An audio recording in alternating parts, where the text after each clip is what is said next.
ஒரே கல்லில் இரண்டு மாங்காய் என்பார்கள். பாமகவை இப்போது இரண்டு மாங்காயாகிவிட்டது என்று அமைச்சர் எம்.ஆர்.கே. பன்னீர்செல்வம் விமர்சித்துள்ளார்.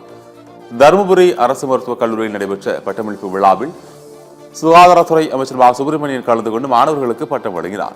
நிகழ்ச்சியில் பேசிய அமைச்சர் எம்.ஆர்.கே. பன்னீர்செல்வம், திமுக அரசு பொறுப்பேற்றவுடன் நடப்போம் நலம் பெறுவோம் என உடல் ஆரோக்கியத்திற்காக திட்டத்தை தொடங்கி அனைவரையும் நடக்க வைத்துள்ளோம் என்று கூறினார்.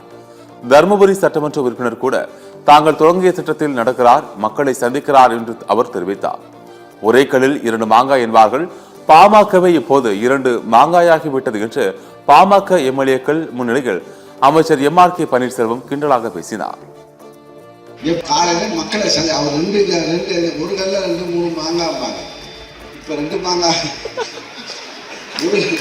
மக்களையும் சந்திக்கிற நடக்கிறாரு, உடம்புக்கு சுகாதாரமாக